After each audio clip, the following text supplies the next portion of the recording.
فی محکم کتابہ الحکیم وانذر عشیرتک الاقربین صلوات۔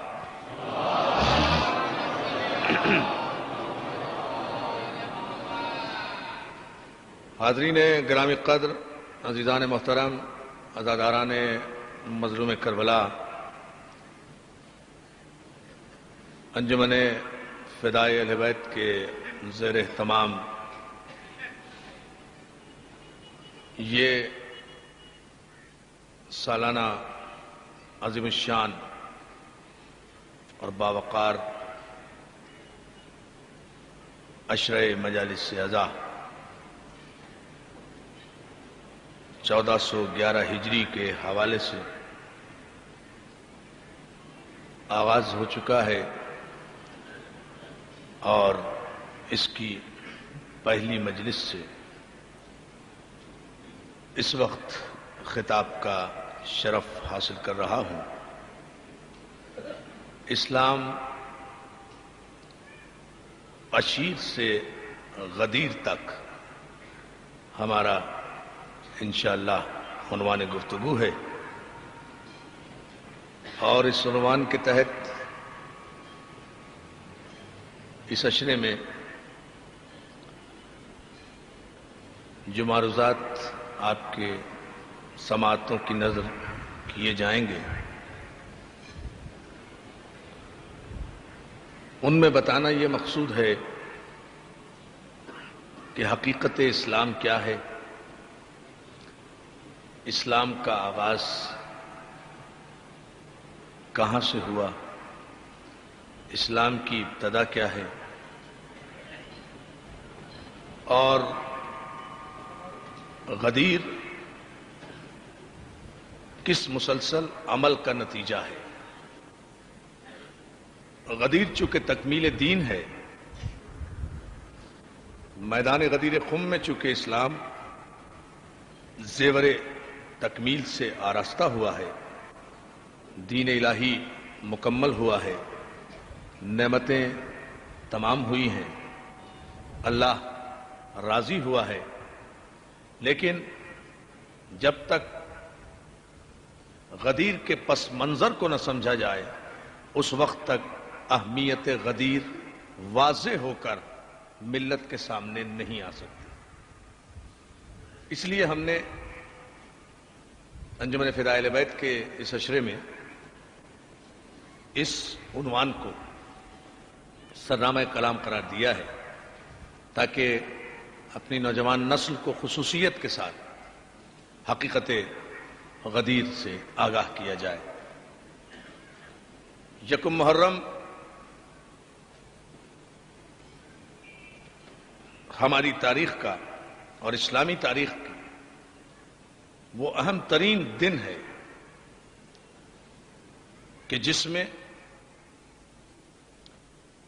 تمام مسلمانان عالم جن کے دل میں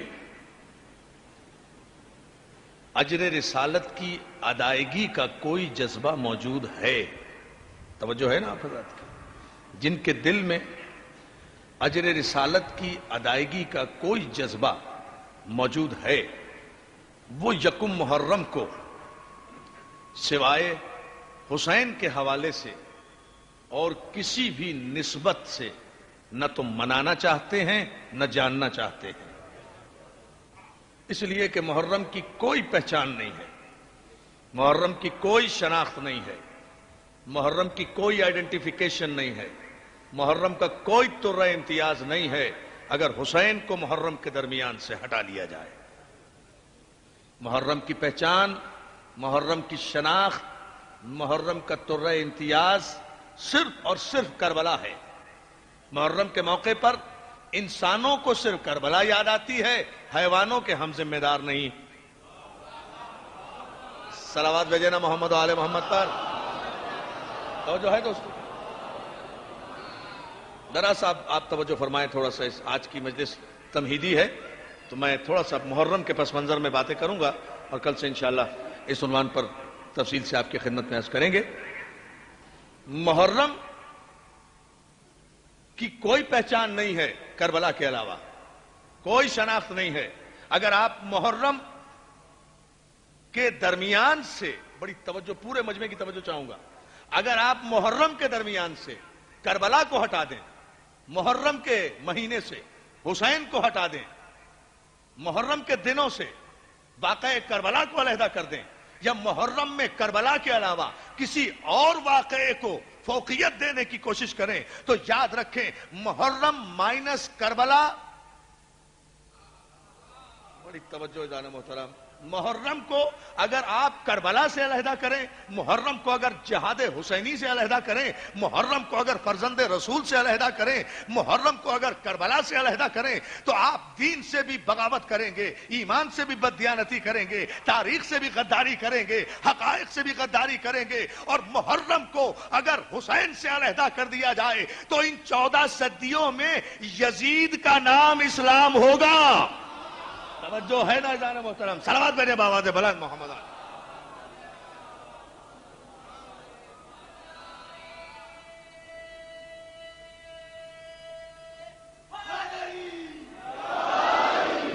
سلامت.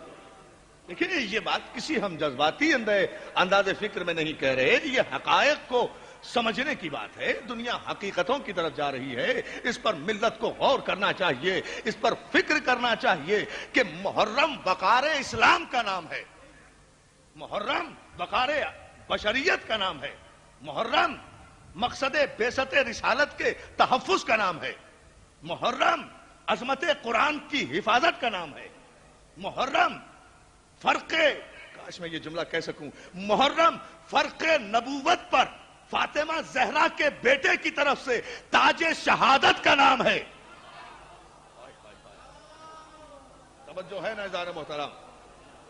مولا آپ کو سلامت رکھے. محرم فرق نبوت پر فاطمہ زہرا کے لال کی طرف سے تاج شہادت پہنانے کا نام ہے. محرم بنائے لا الہ الا اللہ کا نام ہے. محرم قرآن کو زندگی دینے کا نام ہے. محرم عظمت کعبہ کا نام ہے. محرم تحفظ شریعت کا نام ہے. محرم حلال و حرام کی تمیز کا نام ہے. آپ محرم جب حلال و حرام کی تمیز کا نام ہے تو محرم میں حلال تذکرے کرو، حرام تذکرے کیوں کر رہے ہو؟ توجہ ہے یہ پیمانہ پوری طاقت و توانائی سے. حیدری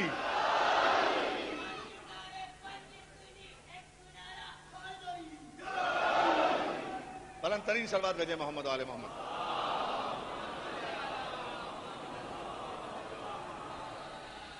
محرم اساس الدین کا نام ہے. محرم بنائے لا الہ الا اللہ کا نام ہے. آخر یہ دیوانے تو نہیں تھے اجمیر میں سوئے ہوئے خواجہ جنہوں نے کہا کہ حقا کے بنائے لا الہ حضرت حسین؟ اس کا مقصد کیا ہے؟ خدا کی قسم بنیاد لا الہ حسین ہے. یعنی اس پہنچے ہوئے ولی نے قسم کھا کر کہا ہے کہ خدا بند ذوالجلال کی قسم کہ بنیاد لا الہ حسین ہے.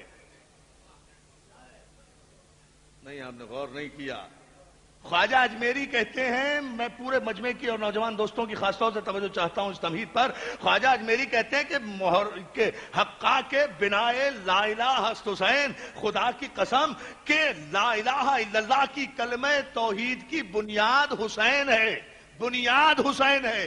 حسین لا الہ الا اللہ کی بنیاد ہے.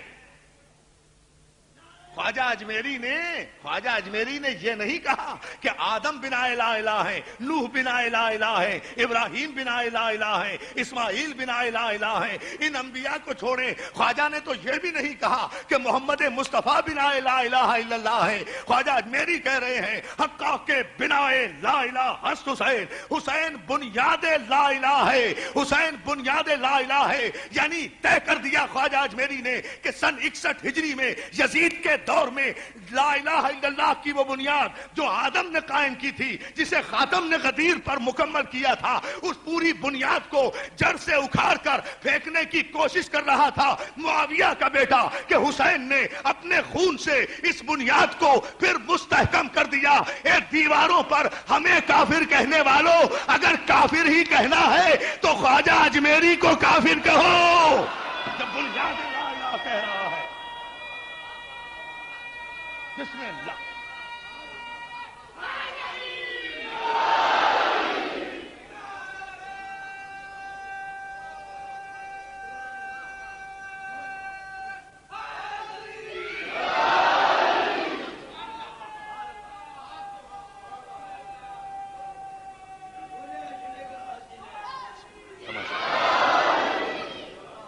اتنی ہی بلند صلوات بھی بھیجے محمد والے محمد.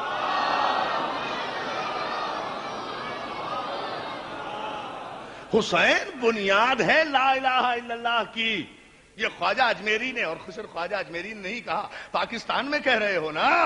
علامہ اقبال نے بھی یہی کہا ہے، نقش الا اللہ بر صحرا و نوش، سطر عنوان نجات ماں نوش. حسین وہ ہے کہ جس نے اپنے خون سے ہماری نجات کا عنوان ریگزار کربلا پر لکھا. یہ بھی علامہ اقبال نے کہا، ان کے بخشت بے یقینہ را یقین، ان کے لرزد از سجود او زمین. وہ حسین کے جس نے بے یقینوں کو یقین بخشا، وہ حسین کے جس کے سجدے سے زمین میں زلزلے آ گئے. ان کے زیر تیغ گوید لا الہ، ان کے از خونش بروید لا الہ. وہ حسین کہ جس نے تلوار کے نیچے بھی کلمہ توحید کی صدا بلند کی، ان کے از خونش بروید لا الہ. وہ حسین کہ جس کے گلے سے نکلنے والا خون کا ہر مقدس قطرہ توحید کا کلمہ پڑھ رہا تھا. کلمہ توحید پر صلوات بھیجے بابا سے بلند محمد. اور جو ہے نا کسے کہتے ہیں ایمان؟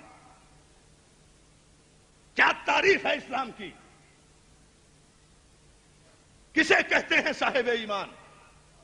کس وقت ہوتا ہے انسان صاحب ایمان؟ کب کہا جائے گا کسی انسان کو مومن؟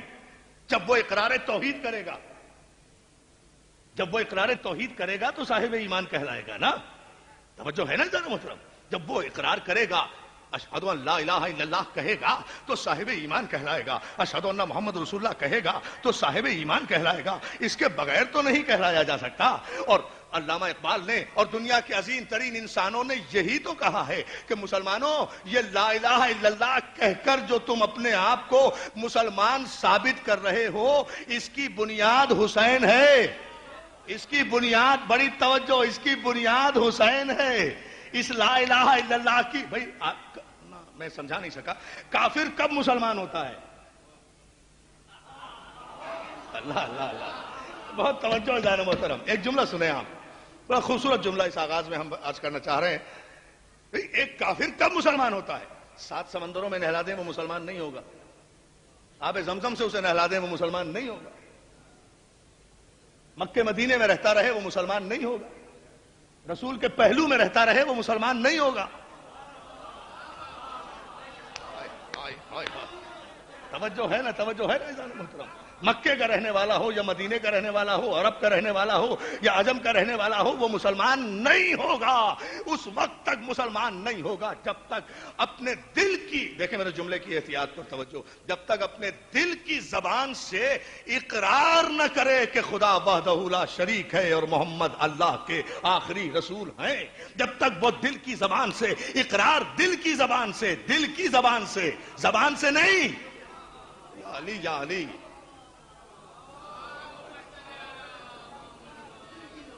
زبان سے نہیں، دل کی زبان سے جب تک وہ اقرار نہ کرے کہ اللہ وحدہ لا شریک ہے اور محمد اللہ کے آخری رسول ہیں، جب تک وہ دل کی زبان سے اقرار نہ کرے وہ مومن نہیں ہو سکتا. تو اقرار میں کیا کہے گا؟ لا الہ الا اللہ ہی کہے گا نا. تو دنیا کے سارے مسلمان تو پیدائشی مسلمان نہیں تھے، آخر کافر بھی تھے جو مسلمان ہوئے.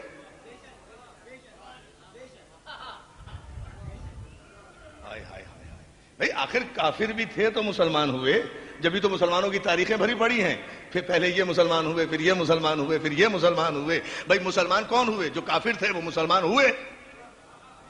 تو کافر ہی مسلمان ہوا نا. مسلمان تو مسلمان نہیں ہوتا. اللہ اللہ اندازہ فرمائے، میں ذوالشیر پر آ رہا ہوں یہیں سے. بھئی کافر ہی مسلمان ہوا نا.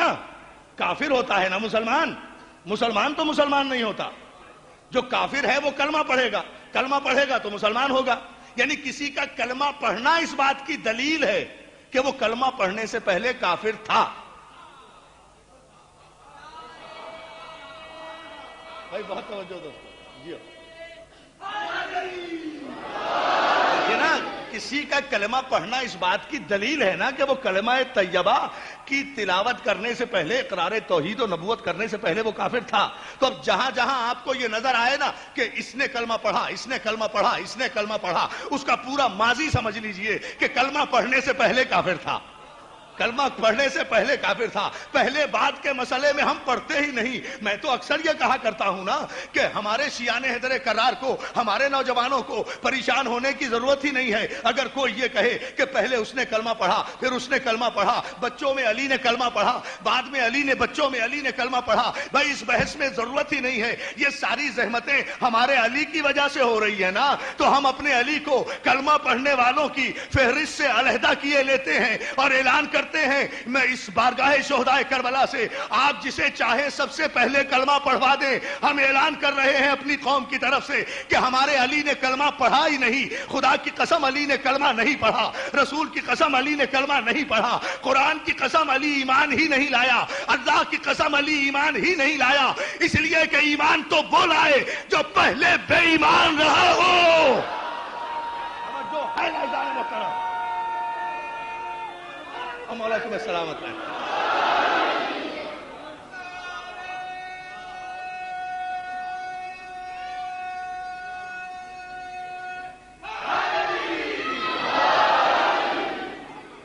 اتنی ہی بلند صلوات بھی بھیج دیں محمد آل محمد.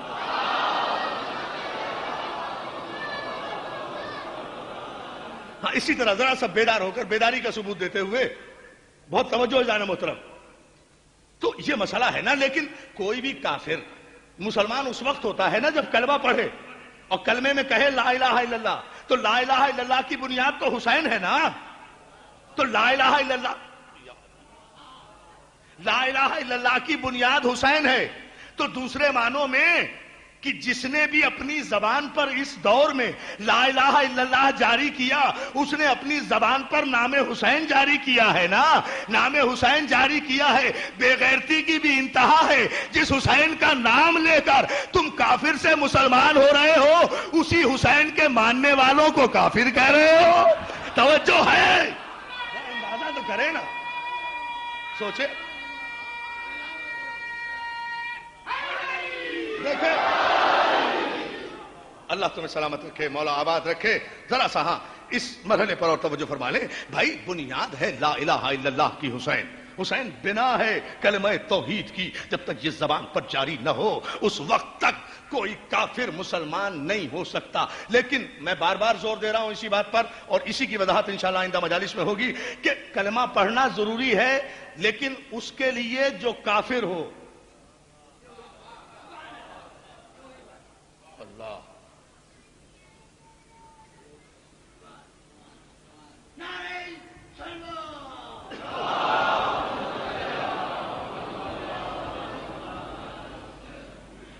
کلمہ پڑھنا ضروری ہے, لیکن اس کے لیے جو کافر ہو. مومن کے لیے کلمہ پڑھنا ضروری نہیں ہے کہ وہ کلمہ پڑھے تو اس کا ایمان ثابت ہو.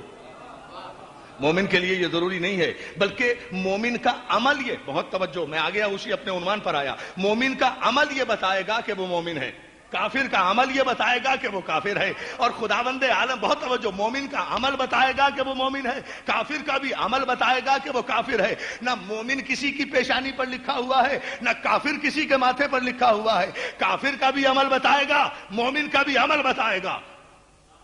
کافر کا بھی عمل بتائے گا, مومن کا بھی عمل بتائے گا. اسی کافر اور مومن کی پہچان کے لیے تو خداوند عالم نے اسلام کے آغاز سے پہلے اپنے پیغمبر کو حکم دیا, ابھی اعلان رسالت نہ کرنا, ابھی تبلیغ اسلام نہ کرنا, ورنہ پہچان نہیں ہو سکے گی کہ کافروں کا قبیلہ کون ہے, مسلمانوں کا قبیلہ کون ہے. ابھی وانذر عشیرتک الاقربین, سب سے پہلے اپنے قرابت داروں کو بلا لو. جب سب کھانے پر جمع ہو جائیں تو پھر خود پہچان کر لینا کہ تمہاری دعوت اسلام کی جو مخالفت کر رہا ہے وہ کون ہے, جو تصدیق کر رہا ہے وہ کون ہے. یہاں سے قبیلے سے یہ ہے وانذر عشیرتک الاقربین. بلند آواز سے مل کر سب باہر تک درود بھیجے محمد و آل محمد.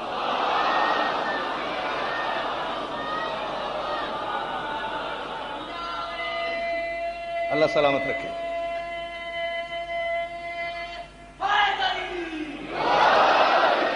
ابھی وانذر عشیرتک الاقربین, سب سے پہلے اپنے قرابت داروں میں دعوت اسلام دو. کلیہ متفقہ مسئلہ, بڑے سکون سے اب آپ سنیں گے اس گفتگو کو جو میں اشیر سے شروع کر رہا ہوں، اور انشاءاللہ 9 محرم کو غدیر تک پہنچیں گے اگر مولا نے مدد کی اور ہمت دی. چونکہ مسلسل مجالس ہیں، یکے بعد دیگرے 7 مقامات پر پڑھ رہا ہوں، اس لیے میں آپ حضرات سے صرف توجہ کا طالب رہوں گا. باقی انشاءاللہ جتنی مولا نے مدد کی اتنی طاقت اور اتنا وقت میں آپ کی سماعتوں کی نظر کروں گا. جو گفتگو یہاں نامکمل رہ جائے گی وہ انشاءاللہ مغرب کے فوراً بعد 8 بجے المحسن میں، اور جو وہاں نامکمل ہوگی وہ انشاءاللہ رضویہ میں، جو وہاں نامکمل رہے گی وہ انشاءاللہ مارٹن روڈ میں. اسی طرح سے مسلسل ہیں یہ مجالس جہاں تک مولا نے طاقت دی. لیکن آپ سے صرف اس جملے پر میں توجہ چاہتا ہوں کہ یہ ملت کو غور کرنا چاہیے کہ وانذر عشیرتک الاقربین. حبیب، سب سے پہلے اپنے قرابت داروں کو دعوت ایمان دو، دعوت اسلام دو. اب آیت کے ایک ایک لفظ پر آپ توجہ فرمائیں. بات فضائل کی نہیں ہو رہی، بات اس بنیاد کو سمجھنے کی ہے. سب سے پہلے اپنے قرابت داروں کو دعوت ایمان دو. دوستو یہی فیصلہ ہو جائے کہ کون کافر ہے کون مومن ہے اگر غور کر لیں. پیغمبر کو حکم قرآن کیا ہے؟ اپنے قرابت داروں کو، اپنے محلے والوں کو نہیں، اپنے خاندان کو، اپنے رشتہ داروں کو، اپنے قبیلے والوں کو، خاندان بنی ہاشم کو، اپنے خاندان کو سب سے پہلے دعوت ایمان دو. بڑی توجہ دوستو، سب سے پہلے بلاؤ اپنے قرابت داروں کو. تو ملت غور اگر اتنا سا کر لے کہ بھائی دعوت ذوالعشیرہ کی آیت قرآن میں موجود ہے اور پیغمبر کو حکم ہے کہ قرابت داروں کو دعوت ایمان دو، تو پیغمبر جنہیں دعوت ایمان دیں سمجھ لو کہ وہ کافر ہیں. آج ہی فیصلہ ہوگا یہ انشاءاللہ. جنہیں پیغمبر دعوت ایمان دیں چاہے وہ پیغمبر کے رشتہ دار کیوں نہ ہوں. توجہ ہے نا؟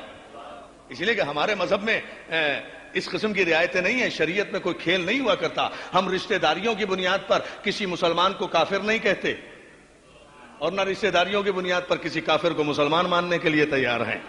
توجہ ہے نا؟ توجہ ہے نا عزیزان محترم؟ اگر کوئی کافر ہے اور وہ رسول کا حقیقی چچا ابو لہب بھی ہے تو کافر ہے. یہ ہے شریعت. وانذر عشیرتک الاقربین. حبیب سب سے پہلے اپنے قرابت داروں میں ایمان کا پیغام پہنچاؤ. دعوت ایمان دو قرابت داروں میں تاکہ آج ہی فیصلہ ہو، آج ہی فیصلہ ہو کہ یہ تمہاری رسالت کی اپوزیشن کہاں سے شروع ہوگی. کون کون آئے گا اپوزیشن میں؟ جو تمہاری اپوزیشن میں آئے گا وہ کافر ہوگا، تمہارا کچھ نہیں بگڑے گا. لیکن آج فیصلہ ہو. تو دوستو ایک جملہ ہے، اگر آپ نے توجہ فرمائی تو انشاءاللہ بزرگ دعائیں دیں گے اور نوجوان اپنے مذہب کی حقانیت کو سجدے کرتے ہوئے جائیں گے. اگر مولا نے میری مدد کی اور میں سمجھا سکا اپنے نوجوان دوستوں کو اپنے قرابت داروں کو دعوت ایمان دو میرے حبیب. تو دوستو پیمانہ ایک بناؤ نا. ایک دوسرے کو کافر کہنے سے کیا فائدہ؟ دعوت ذوالعشیرہ ہی میں فیصلہ کر لو کہ کون کافروں کے قبیلے سے ہے کون مسلمانوں کے قبیلے سے ہے. اگر پیغمبر اسلام ظاہر ہے قرآن کی مخالفت پیغمبر نہیں کر سکتے، حکم الہی کی مخالفت پیغمبر نہیں کر سکتے. پیغمبر نے یقیناً قرابت داروں کو بلایا ہوگا. تو لب پیغمبر کو دیکھ لو اور مخاطب پیغمبر کو دیکھ لو کہ پیغمبر جنہیں بلا کر دعوت ایمان دیں سمجھ لو وہ کافر ہیں، اور جن سے دعوت کا اہتمام کرنے کو کہیں ہائے ہائے ہائے ہائے ہائے ہائے ہائے ہائے. اللہ اللہ. میں بہت شکر گزار ہوں آپ کا. الحمدللہ آپ پہنچ گئے. اس کی صلوات بھیج دیں آپ محمد وآل محمد.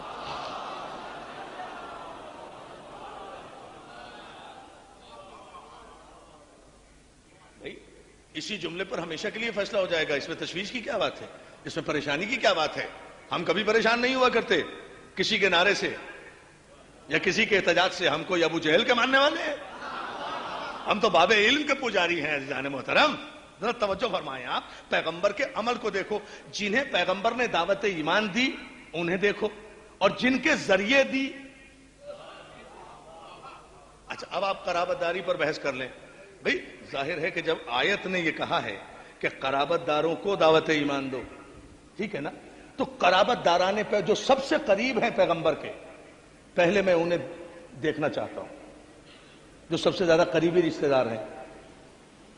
تو سب سے زیادہ قریبی رشتہ دار پیغمبر کے ہیں ابو طالب. سگے چچا؟ ابو جہل کوئی سگا چچا تو نہیں ہے. توجہ ہے نا. سب سے زیادہ قریبی رشتہ دار جو ہیں وہ ہیں ابو طالب. سب سے زیادہ قریبی رشتہ دار ہے علی. تو پیغمبر اسلام کا فریضہ بنتا ہے نا کہ آیت کے نازل ہوتے ہی سب سے پہلے ابو طالب کے پاس آتے اور آ کر کہتے چچا مجھے خدا کا حکم آیا ہے کہ میں اپنے رشتہ داروں کو پہلے دعوت ایمان دوں. تو اے چچا سب سے پہلے آپ میرے مربی ہیں, میرے سرپرست ہیں, میرے ہمدرد ہیں, میرے مونس ہیں, میرے غمخوار ہیں, میرے پرورش کرنے والے ہیں. یہ آپ سب کچھ ہیں چچا. چچا آپ سب کچھ ہیں, لیکن آپ سب سے پہلے, بہت توجہ, آپ سب سے پہلے ایمان لائیے, اس لیے کہ مجھے خدا نے حکم یہ دیا ہے کہ میں اپنے قرابت داروں میں پہلے دعوت ایمان دوں. تو آپ سے زیادہ تو میرا کوئی قریب نہیں ہے. پھر علی کے پاس آتے اور علی سے کہتے علی تم بھی میرے سب سے زیادہ قریبی ہو, میرے چچا کے بیٹے ہو, میرا اور تمہارا دادا ایک ہے, میری آغوش میں تم پرورش پا رہے ہو, تو سب سے پہلے تم کلمہ پڑھ لو. تو دوستو تاریخ میں پیغمبر کو یہی کہنا چاہیے تھا نا, لیکن تاریخ کے متفقہ لفظ ہے, تم دیواروں پر مت لکھو. ہم تو خود چیلنج کر رہے ہیں, ہم آج اپنے آپ کو کافر تسلیم کرنے کے لیے تیار ہیں اگر تاریخ کے کسی ایک جھوٹی سے جھوٹی روایت سے بھی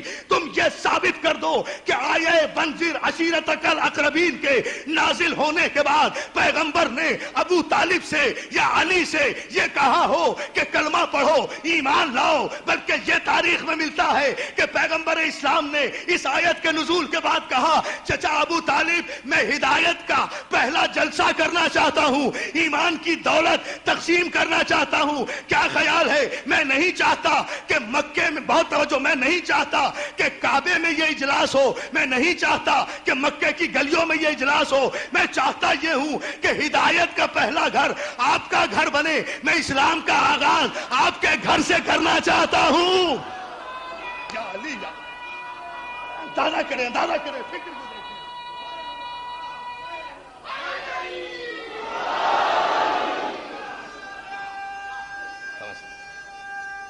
پوری طاقت اور توانائی سے آخری آدمی تک میرا نوجوان دوستو,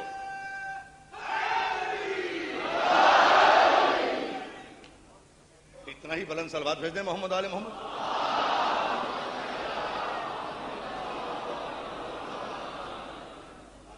کیا دوستو دیکھیں, غور کریں اس مسئلے پر کہ یہ جو دعوت ذوالعشیر ہو رہی ہے یہ جناب خدیجۃ الکبریٰ سے شادی کے بعد ہے, شادی سے پہلے نہیں ہے. یہ کہ کوئی یہ کہہ دے کہ بھئی رہتے ہی ابو طالب کے گھر میں تھے, دعوت یہاں نہ کرتے تو کہاں کرتے. جسٹ کلیئر اٹ, کلیریفیکیشن دیکھیں آپ اس میں. یہ نہیں ہے کہ کوئی یہ کہے کہ صاحب رہتے ہی, ظاہر ہے سرکار ابو طالب کے ساتھ رہتے تھے, اور ظاہر ہے کسی دعوت کا اہتمام کرنا تھا, کوئی ڈنر کرنا تھا, کوئی لنچ کرنا تھا, تو وہیں کرتے نا جہاں رہتے تھے. لیکن یہ واقعہ ہے جناب خدیجہ الکبریٰ سے شادی کے بعد کا, اور جناب خدیجۃ الکبریٰ ہیں ملکۃ العرب. گھر نہیں ہے, محلات ہیں. فاطمہ کی ماں کسی فقیر کی بیٹی نہیں ہے. اللہ اکبر, اللہ اکبر. فاطمہ کی ماں خدیجۃ الکبریٰ کسی فقیر کی بیٹی نہیں ہے مکے کے, خود ملکۃ العرب ہے, عرب کی عرب پتی خاتون جناب ام المومنین جناب خدیجۃ الکبریٰ, جو ام المومنین بھی ہیں. خدیجہ, میں کہوں گا نا کہ اہل بیت کا مقابلہ کہاں تک دنیا کرو گے. ام المومنین بہت سی ہو گئیں, ام الائمہ کوئی بھی نہیں. صلوات بھیجے محمد آل محمد پر رضوان. ام الائمہ کوئی نہیں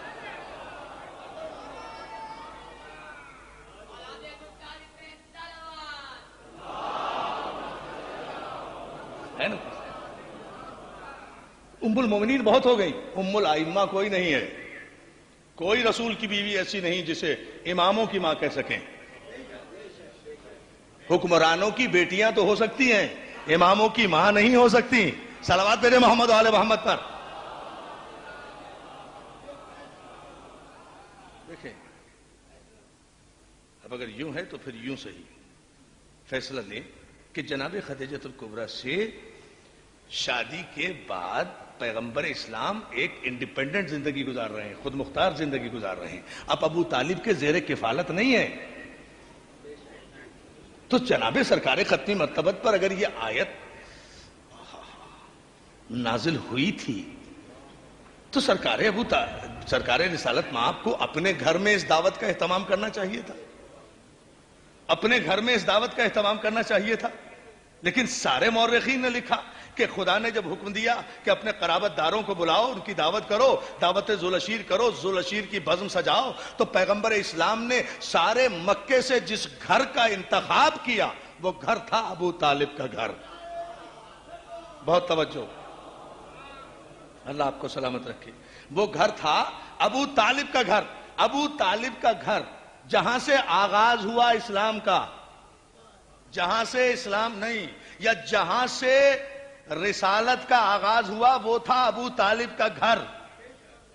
اور ظاہر ہے دوستو، اگر میرا کوئی دوست جو مجھے عزیز ترین بھی ہو، میں اس کا احترام بھی کرتا ہوں، اگر وہ مجھ سے آ کر یہ کہے کہ ساتھ چند مہمان میرے آنے والے ہیں، آپ، میرا گھر چھوٹا ہے، آپ ذرا اپنے گھر میں ان کا اہتمام کر دیں، تو میری شرافت دوستی کا تقاضا یہ ہے کہ میں اپنے گھر میں اہتمام بھی کروں گا اور اس سے یہ نہیں کہوں گا کہ بھائی راشن اپنا لے آنا، پکوا میں دوں گا.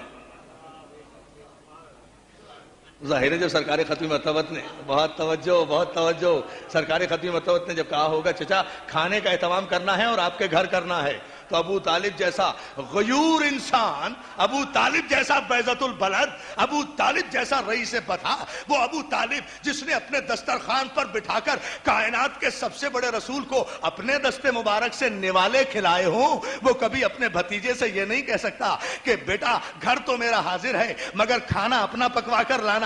ایسا نہیں تھا عزیزان محترم. ابو طالب نے سر و چشم براہ رسول کر دیے، حاضر میرے حبیب، جو چاہتے ہو گھر بھی حاضر ہے، کھانا بھی حاضر ہے. کتنے آدمیوں کا کھانا بنے گا؟ کہا 40 قبیلوں کے سردار ہوں گے، 40 قبیلے، 40 سردار ہوں گے بنی ہاشم کے، اولاد عبد المطلب کے. 40 آدمیوں کے کھانے کا اہتمام کر لیجئے تو گھر بھی ابو طالب کا، کھانا بھی ابو طالب کا. اسلام کو سمجھیں، اسلام کو سمجھیں. خدا ذرا سا یہاں توجہ فرمائیں. گھر بھی ابو طالب کا، گھر بھی ابو طالب کا، کھانا بھی ابو طالب کا، خرچہ بھی ابو طالب کا، بھتیجا بھی ابو طالب کا، بیٹا بھی ابو طالب کا، بھتیجا بھی ابو طالب کا، بیٹا بھی ابو طالب کا، خطبہ بھی ابو طالب کا. اب اندازہ کرتے جائیں. یہ جب محفل سج گئی دعوت ذوالعشیر، اس کی تفصیل میں انشاءاللہ کل بتاؤں گا، اس لیے کہ تفصیل کو چاہیے 40-45 منٹ اور اتنا دامن وقت میں گنجائش نہیں ہے. لیکن اس جملے پر ذرا سا آپ غور فرما لیں. گھر بھی ابو طالب کا، دعوت بھی ابو طالب کی، کھانا بھی ابو طالب کا. یہ کاہے کے لیے ہو رہا ہے بھائی؟ یہ کھانا جو ہو رہا ہے، اب بس یہ سوال ہے اور یہ سوال آج کی مجلس کا اختتامی سوال ہوگا. یہ جو کھانا ہو رہا ہے جو ابو طالب دے رہے ہیں، ابو طالب کے پیسے سے ہو رہا ہے، اردو زبان میں کہوں بالکل ابو طالب کے پیسے سے جو کھانا ہو رہا ہے، یہ اسلام کے لیے ہو رہا ہے نا، دین کے لیے ہو رہا ہے. پوچھنا چاہتا ہوں علماء اکرام سے کہ کیا کسی یہودی کے چندے سے مسجد بن سکتی ہے؟ اللہ شرعی مسئلہ ہے بھائی. کوئی یہودی، کوئی کافر، کوئی مشرک اگر چندہ دے کہ صاحب یہ میں چندہ دے رہا ہوں اپنے سود کی کمائی سے، یہ مسجد بنوا دے، بن سکتی ہے؟ کوئی مسلمان مانے گا؟ نہیں مانے گا. تم مسلمان اتنے غیرت دار ہو کہ یہودی کے اور کافر کے چندے سے مسجد نہیں بنا سکتے. یہ عجیب پیغمبر ہے جو کافر کے پیسوں سے دعوت اسلام دے رہا ہے. توجہ ہے نا عزیزان محترم؟ بلند ترین صلوات بھیجے محمد و آل محمد. بھائی بہت خوبصورت انداز میں آپ سماعت فرما رہے ہیں، تو پھر میں ایک جملہ اور بڑھاتا ہوں. دیکھیں اس دعوت میں، یہ جو اسلام کی پہلی دعوت ہے عشیر، جس کا نتیجہ ہے غدیر. مضمون تو سارا واضح ہو گیا پہلی مجلس میں.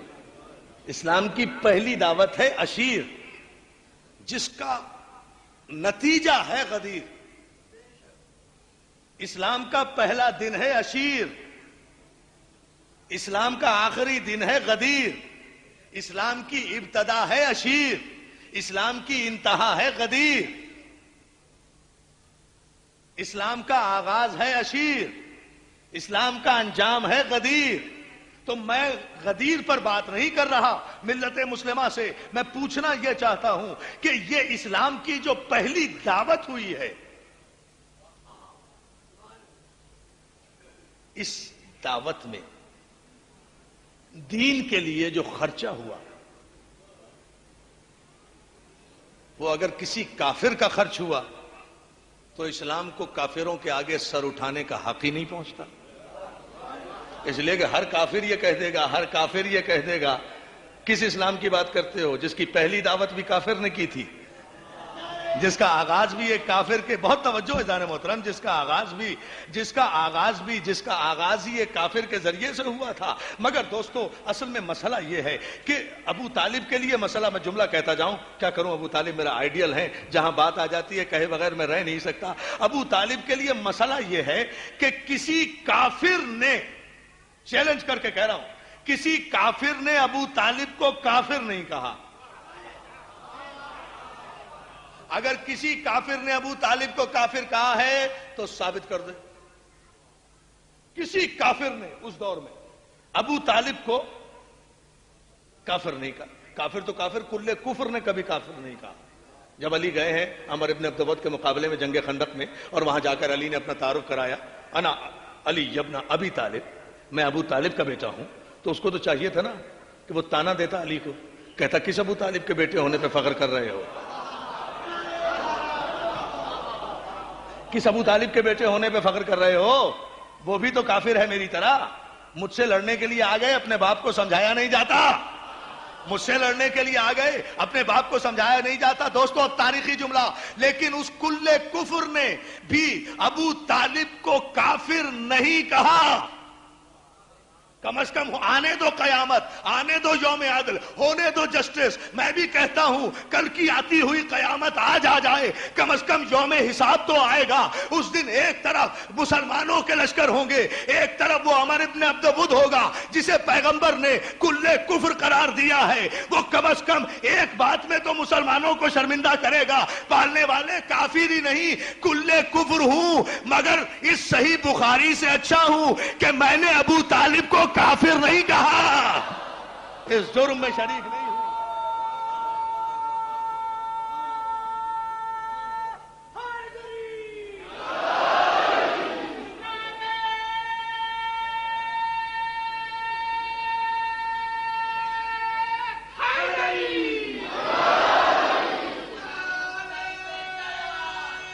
پوری طاقت و توانائی سے دوستو،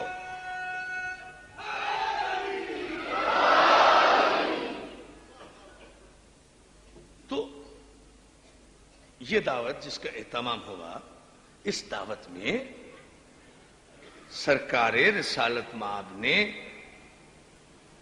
جناب ابو طالب کے گھر میں اسلام کی پہلی دعوت کا اعلان کیا، اور وہ اگلا مرحلہ میں کل کی مجلس میں بتاؤں گا کہ پھر اس اعلان کے بعد ہوا کیا، انکار کس نے کیا اور تصدیق کس نے کی، اور اس کا پورا پس منظر۔ تو یہ پہلی دعوت جو ہوئی ہے، یہ ہوئی ہے ابو طالب کے گھر میں۔ تو ہدایت کا پہلا گھر، ہدایت کا پہلا گھر نہ کعبہ ہے نہ مکہ، جہاں سے ہدایت اسلام کا آغاز ہوا ہے نا، اللہ اللہ میں قربان ہو جاؤں اس گھرانے کے، جہاں سے ہدایت کا آغاز ہوا ہے نا، جہاں سے ہدایت کا آغاز ہوا ہے، جہاں سے ہدایت چلی ہے، وہ ابو طالب کا گھر ہے۔ اور ظاہر ہے اس دعوت کی مخالفت میں کون اٹھا تھا؟ یا ابو جہل اٹھا تھا یا ابو لہب اٹھا تھا۔ تو اب پتا چلا کہ یہ لوگ ہمیں کافر کیوں کہہ رہے ہیں۔ ارے ہمارا مسئلہ نہیں ہے، یہ تو ابو طالب کو بھی کافر کہتے ہیں۔ تو ابو طالب کو کافر کس لیے کہتے ہیں؟ اس لیے کہتے ہیں کہ یہ سب یا ابو جہل کی اولاد ہے یا ابو لہب کی اولاد ہے۔ اور مسئلہ کیا ہے؟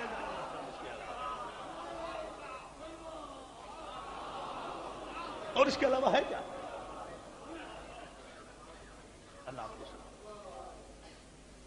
اس لیے کہ کافروں کو تو یہی ضد ہوئی نا کہ اگر آج یہ ابو طالب کا گھر نہ ہوتا ہم دیکھ لیتے، ہم یہ دعوت نہ ہونے دیتے، مگر کیا کریں کہ گھر اتنا بڑا ہے کہ ہم بول نہیں سکتے، ہم پیغمبر کو روک نہیں سکتے۔ تو تکلیف تو ابو جہل کو ہو رہی تھی نا دعوت ذوالشیر میں، تکلیف تو ابو لہب کو ہو رہی تھی نا،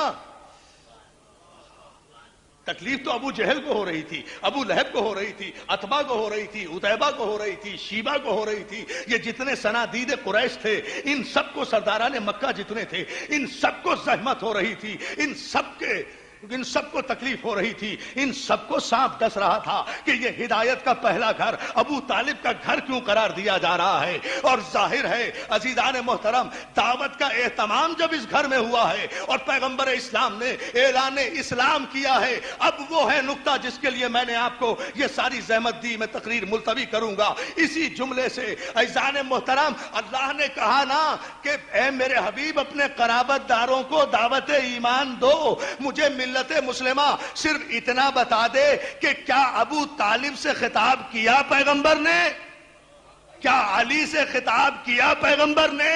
نہ ابو طالب کو کہا کہ دعوت ایمان قبول کرو، نہ علی کو کہا کہ دعوت ایمان قبول کرو، ابو طالب کو کہا گھر کا انتظام کرو، علی کو کہا کھانے کا انتظام کرو۔ باپ گھر دے رہا ہے، بیٹا رزق دے رہا ہے۔ اللہ اللہ اللہ اکبر، اللہ اکبر۔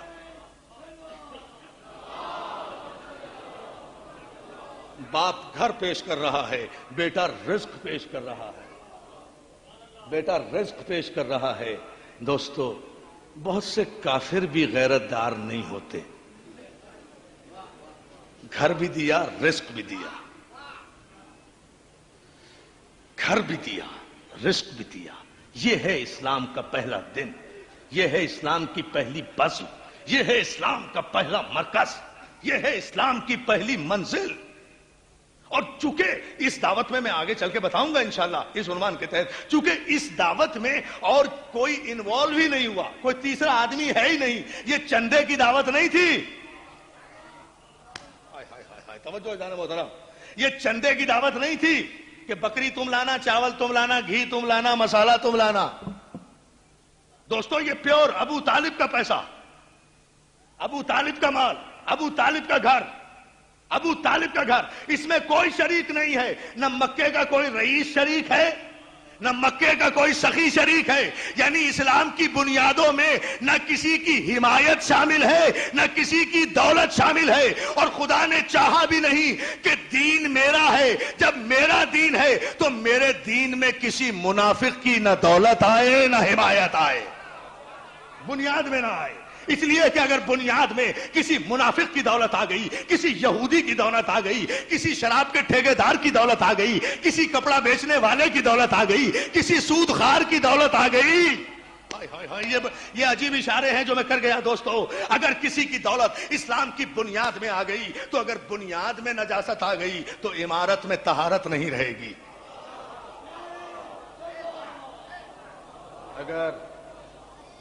اگر بنیاد میں نجاست آ گئی تو تعمیر میں طہارت نہیں رہے گی، اس لیے کسی کو شریک نہیں کیا۔ اور ظاہر ہے کہ اہتمام بھی ان کے گھر سے ہے تو پھر تصدیق بھی یہی کریں گے نا۔ جب یہ تصدیق، کاہے کی تصدیق؟ دین کی تصدیق۔ کاہے کی تصدیق؟ ایمان کی تصدیق۔ یہ تصدیق کل بتاؤں گا۔ دین کی تصدیق یہ کریں گے، ایمان کی تصدیق یہ کریں گے، رسالت کی تصدیق یہ کریں گے۔ بھئی یہ حق تو انہی کو حاصل ہے نا جن کا گھر ہدایت کا گھر بنا ہے۔ تو دین کی تصدیق جو ہے یا ابو طالب کریں گے یا ابو طالب کا بیٹا کرے گا۔ ابو طالب کے بیٹے نے تصدیق کی، کیسے کی، کن حالات میں کی، یہ انشاءاللہ کل کی مجلس میں بتاؤں گا۔ لیکن یہ طے ہے کہ تصدیق کی، نبوت کی، تصدیق کی، نبوت کی۔ اور جب نبوت کی تصدیق کی ہے تو اب ذمہ داری ساری کی ساری اسلام کے تحفظ کی مکمل ذمہ داری علی پر ہے۔ جب تک علی زندہ رہے، خود نہیں،